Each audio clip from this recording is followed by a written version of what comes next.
Hello everyone, আগেই sorry চেয়ে নিয়েছি কারণ ভিডিওটা আপলোড করে তো দেরি হয়ে গেল।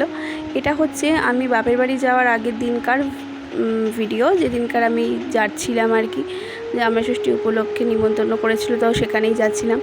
তো আমি তো বেসিক্যালি মেকআপ খুব একটা ভালো পারি না, ওই সবার থেকে দেখে দেখে যেটুখানি শেখা। তো আগে একটা সিরাম মেখে নিলাম ডার্মডকে, তারপরে কেয়াশেটের সানস্ক্রিন, যেটা আমি সবসময় ইউজ করি, বিয়ের আগে থেকে এটা ইউজ করি, তো ওটা এখনও ইউজ করছি কারণ এটা আমার খুব স্যুট করে, আর এটা না ভীষণ পাতলা। তো তারপরেই দেখো আমি সিসি ক্রিম, ল্যাকমি সিসি ক্রিমটা লাগিয়ে নিলাম, তারপরে কনসিলার লাগিয়ে নিলাম। এবার ভালো করে এটাকে ব্লেন্ড করব। তারপরে পুরোটা ব্লেন্ড করা হয়ে গেলেই আমি একটা পাউডার দিয়ে মেকআপটাকে সেট করব। পাউডার মানে আমি এখানে ল্যাকমির একটা অ্যাবসলিউট ল্যাকমি হবে হয়তো, সেটার একটা কম্প্যাক্ট দিয়ে এটাকে সেট করেছি। তারপরে আমি আইব্রোটাকে ফিল করেছি। আসলে আমি না আইব্রো প্যালেটটা খুঁজে পাচ্ছিলাম না, আইব্রো ফিল করার প্যালেটটা, তো এখানে সুগার পপের কাজলটা দিয়েই আমি কাজটা চালালাম।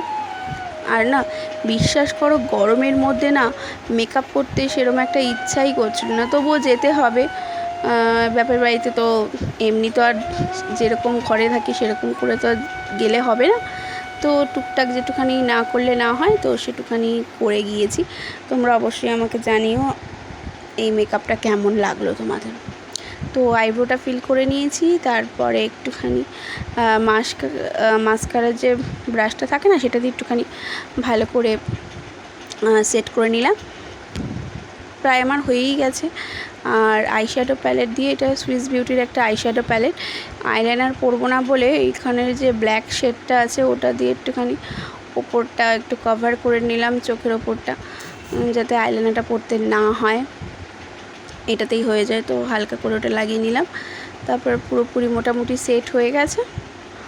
আর আমি না এখানে মানে মেকআপ সেটিং স্প্রেটা ইউজ করতে ভুলে গেছিলাম, জানো তো, কারণ এত তাড়াহুড়ো করছিলাম রেডি হতে গিয়ে, কারণ দেরি হয়ে গেছিলো অনেকটাই, আর বেরোতেও হবে। তারপর একটু মাস্কারা লাগিয়ে নিলাম। তারপরে দেখো পুরো কমপ্লিট আমার লুকটা। আর এটা আছে মাইগ্ল্যাম থেকে লিপস্টিকটা নিয়েছিলাম, ওইটাই পরে নিলাম। তারপরে এবার চুলটা আঁচড়ে নেব। তারপরে আমি হয়েই গেছে প্রায়, চুলটা আঁচড়ে নিলেই হয়ে যাবে। তো পুরোপুরি দেখো রেডি হয়ে গেলাম। তোমরা কিন্তু আমাকে অবশ্যই জানিও যে আমাকে কেমন লাগছে। তারপরে তোমাদেরকে পুরো লুকটা দেখাবো, এই যে আমার ফুল লুক। তো বেশি জুয়েলারিও পরিনি। তো আজকের মতন ভিডিওটা এই পর্যন্ত, চলো এবার আমি যাই। Bye, thanks for watching.